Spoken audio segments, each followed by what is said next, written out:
যেখানে প্রাচীন বাংলা জনপদ শিখতে মাত্র 1 মিনিট লাগে সেখানে আমরা 8 ঘন্টা লাগাই। এবং আমার পেইড ব্যাচের 2000 জন শিক্ষার্থীকে আমি শিখিয়েছি, ওরা বলতে পারবে, ওরা 1 মিনিটে চোখ বন্ধ করে বলতে পারবে কোন জেলায় কোন জনপদ। সো আজকের ভিডিওতে তাই হবে।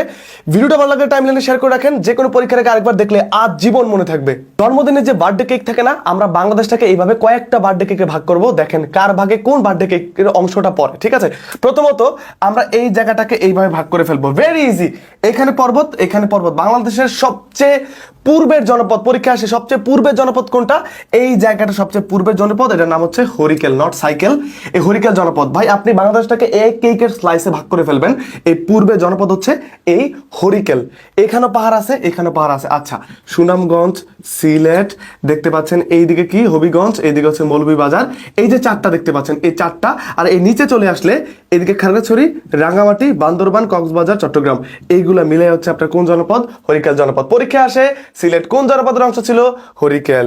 হবিগঞ্জ হরিকেল, মৌলভীবাজার হরিকেল, তারপর হচ্ছে আপনার রাঙ্গামাটি হরিকেল, কক্সবাজার হরিকেল। Very easy. আপনার এই সাইডটা ভাগ করে ফেললেন পাহাড় পর্বত। যে অংশটা একটা সময় ছিল যে টারশিয়ারি যুগের পাহাড়, সেই অংশটাই কিন্তু আপনার এই হরিকেল জনপদ। It's very easy. তারপর আপনি কি করলেন? এখান থেকে চলে আসেন এই পাশে, এইদিকে ফেনীর পরে, ফেনী সহ এইখানে শুরু করে এইখানে, এদিকে ভোলার উপরে উত্তরে, এখানে সহ এই পর্যন্ত আপনার হচ্ছে এই যে কুমিল্লা এবং নোয়াখালী, এতটুকু ভাগ করলেন। এখানে শুধু কুমিল্লা নোয়াখালী না, ব্রাহ্মণবাড়িয়া, কুমিল্লা, নোয়াখালী, চাঁদপুর, তারপর হচ্ছে লক্ষ্মীপুর, এদিকে হচ্ছে ফেনী, এই পুরো অংশটা হচ্ছে আপনার সমতট। এটা বারবার আসে যে কুমিল্লা কোন জনপদের অংশ ছিল? সমতটের অংশ ছিল। আপনি এটার পরে এই সাইডে এটা ভাগ করে ফেললেন, এইটা, এই অংশটা ভাগ করে ফেললেন, বৃহত্তর কুমিল্লা ও চাঁদপুর অংশটা ভাগ করে ফেলেন।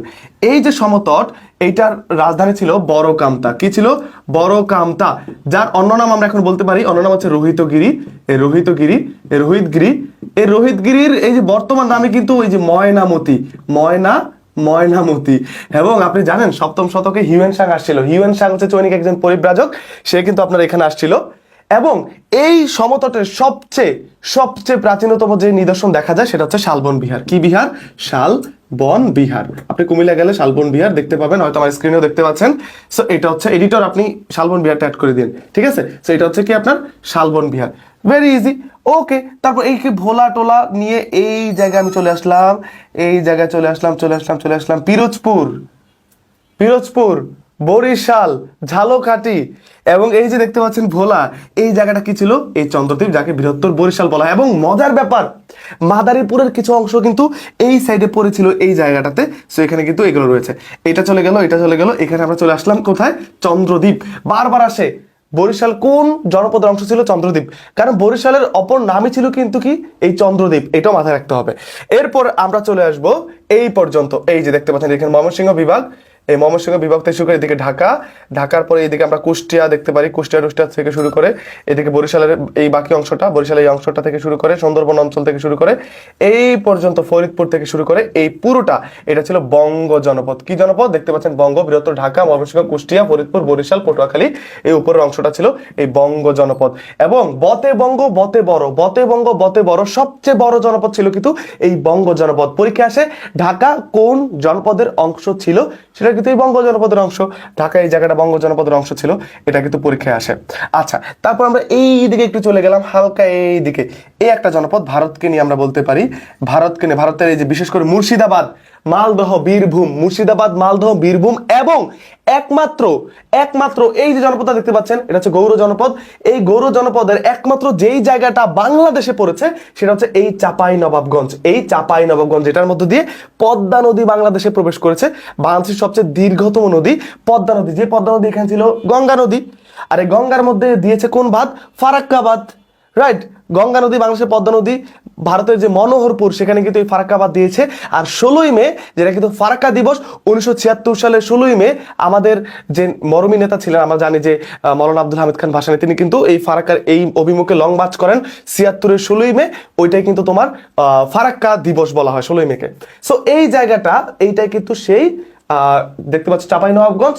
এই চাঁপাইনবাবগঞ্জ একমাত্র গৌড়ের যে অংশটা বাংলাদেশে পড়েছে, বাকি সবটাই যে মুর্শিদাবাদ, বীরভূম, মালদহ যা আছে সবটা কিন্তু ভারতে পড়েছে। এই সব চলে গেল, বাকি হলো এটা না, এই জায়গাটা, এই জায়গাটা, এই জায়গাটা, এটা নিয়ে অনেকের কনফিউশন। এই জায়গাটা আমরা এঁকে ফেললাম। এই কেকের স্লাইসটা কে খাবে আমাকে একটু জানিও। এটার মধ্যে আছে বরেন্দ্র আর পুন্ড্র। পথে পুন্ড্র পথে প্রাচীন, পথে পুন্ড্র পথে প্রাচীন। এই পুন্ড্র ছিল সব থেকে প্রাচীনতম জনপদ। এবং এই দিকে আছে বগুড়া। এই বগুড়ার মধ্যে একটা জায়গা আছে না, মহাস্থানগড়, অনেকে আমরা দেখেছি, একটু আমরা স্ক্রিনেও দেখতে পাচ্ছি। এই যে এই বগুড়ার মহাস্থানগড়, যেটার নাম ছিল পুণ্ড্রবর্ধন বা পুণ্ড্রনগর, পুণ্ড্রবর্ধন বা পুণ্ড্রনগর, যেটা কিন্তু এই পুণ্ড্রের রাজধানী ছিল। ক্লিয়ার? এটা সবচেয়ে প্রাচীন। এটার মধ্যে কি পড়েছে? বৃহত্তম বগুড়া, মহাস্থানগড়টা, রাজশাহী, রংপুর, দিনাজপুর, এগুলো পড়েছে। আর অনেকগুলো জেলা এখানে যা যা আছে সবগুলো পড়েছে। এবং বরেন্দ্র তালি কি, কয়েকদিন আগে আমার পেট বেঁচে আমি পরীক্ষা নিই প্রত্যেকটা ক্লাসের পর, তো আমি দিচ্ছিলাম যে নিচের কোনটি বরেন্দ্রর অংশ। তো আমি এখানে দিয়েছিলাম যে রংপুর, দিনাজপুর ও বগুড়া। ওরা বলছে ভাইয়া এটা তো বরেন্দ্র অংশ না, এটা তো আমরা পড়েছি পুন্ড্রের অংশ। আরে গাধা, এই পুন্ড্রের ডিজিটাল ভার্সনই হচ্ছে বরেন্দ্র। বরেন্দ্র মূলত পুন্ড্রেরই একটা অংশ ছিল, নতুন অংশ ছিল, একই, ঠিক আছে? পুন্ড্র ছিল একটু বিশাল, আর এর থেকে কিছু অংশ নিয়ে কিন্তু এই বরেন্দ্র হয়েছিল, যেটা আমরা বলতে পারি এখানে স্পষ্ট করে দেওয়া আছে। তাহলে এখন কি চোখ বন্ধ করে পুরোটা বলা যাবে না? হবিগঞ্জ, মৌলভীবাজার, সুনামগঞ্জ, সিলেট, নিচে হচ্ছে খাগড়াছড়ি, রাঙামাটি, বান্দরবান, কক্সবাজার, চট্টগ্রাম, এগুলো ছিল কি? এগুলো ছিল হচ্ছে হরিকেল।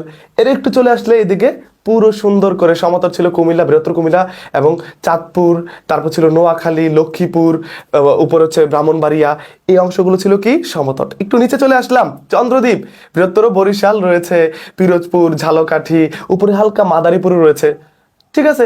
এরপরে বড় একটা অংশ উপরে ময়মনসিংহ বিভাগ, ঢাকা, এদিকে কুষ্টিয়া, নিচে হচ্ছে বরিশাল, পটুয়াখালীর কিছু অংশ, সুন্দরবন অংশটা, এই অংশটা ছিল বঙ্গ। এরপরে আমরা চলে যাই চাঁপাইনবাবগঞ্জটা গৌড়ের একমাত্র বাংলাদেশে পড়েছে, উপরে বরেন্দ্র, পুন্ড্র। এগুলাকে বইয়ে অনেকে মুখস্থ করে, বাট আমি যা শিখি আমি চাই চেষ্টা করি সহজে শেখানোর জন্য। এবং অনেকে হয়তো তোমরা জানো না, আমার পেইড ব্যাচে বর্তমানে 2000 জন স্টুডেন্টস অ্যাড হয়ে গেছে। এখন আমার পেইড ব্যাচের বয়স, মানে এখনো অ্যাডমিশন, এইচএসসি শেষ হয় নাই। পেইড ব্যাচ নিয়ে কিন্তু কথা বললে হয়তো এইচএসসি 24, 25, 26 কিংবা সেকেন্ড টাইমারের অনেক উপকার হবে। এই কথাটা একটু শুনে যাও। সাধারণ জ্ঞান শিওর কমন ব্যাচ, গত বছর আমার ব্যাচ থেকে কি পরিমাণ প্রশ্ন বিশ্ববিদ্যালয় কমন পড়েছে। আমার একটা ফেসবুক পেজ, যারা এখনো ফলো দাওনি, ইউটিউব থেকে দেখছো বা ফেসবুক থেকে, এটা ফলো দিয়ে, এখানে লাইভ ক্লাস হয়, প্রচুর ফ্রি ক্লাস হয়। এটার একটু নিচে গেলে এই যে দুইটা ভিডিও দেখলে, ফিচার্ড অংশ দুইটা ভিডিও দেখলে বুঝবা গত বছর কি পরিমাণ প্রশ্ন বিশ্ববিদ্যালয়ে কমন পড়েছে, জিকে প্রশ্ন। এরপর আরেকটু এদিকে গেলে দেখা যাবে আমার এই কোর্স থেকে কারা কারা চান্স পেয়েছে। এই কোর্স থেকে কি কি থাকছে, সকল বিশ্ববিদ্যালয় জিকে প্রস্তুতি, এই একবার টাকা পে করে ডান, 6 থেকে 7 মাস ক্লাস করতে পারবা, এই একবার টাকা পে করে, আর কোন টাকা লাগবে না। প্রত্যেকটা ক্লাসের পর একটা করে এক্সাম, উইকলি এক্সাম থাকছে, এক্সট্রা এক্সাম থাকছে, ডেইলি এক্সাম থাকছে, এবং মডেল টেস্ট থাকছে এই কোর্সে। এই পরীক্ষার মডেল টেস্ট কিনতে আলাদা করে 1000 টাকা লাগে, যেটা এখানে পেয়ে যাচ্ছ। এরপর সিক্রেট সাজেশন থাকবে পরীক্ষার যাতে কমন পড়ে, তারপর রিভিশন ক্লাস, জুম ক্লাস থাকবে। আমার এই ক্লাসের পর যে পিডিএফ গুলো দিয়ে দেওয়া হয় না, বেশিরভাগ কমন এখান থেকে পড়ে, এগুলো আমি দিয়ে দিব, অনেকে প্রিন্ট করে নেয়। তারপর হচ্ছে এই যে সবকিছু সুবিধা এখানে দেওয়া আছে, সবকিছু দেওয়া আছে। মাত্র একটা ক্লাস হয়েছে, যারা অ্যাড হবে এখনই, এই ভিডিওটা যখন দেখছো একদম মিস করো না।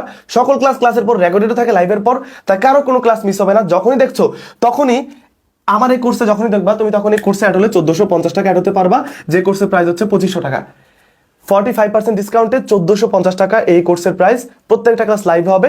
এটা আমার হোয়াটসঅ্যাপ নাম্বার, জাস্ট এই নাম্বারটা সেভ করে হোয়াটসঅ্যাপ একটা নক দিলেই আমি হচ্ছে আমার এই কোর্সে বিস্তারিত আরো বলে দিব, কয়টা কমন পড়ছে, কোথায় কে চান্স পাইছে, কি কি পাবা, A to Z।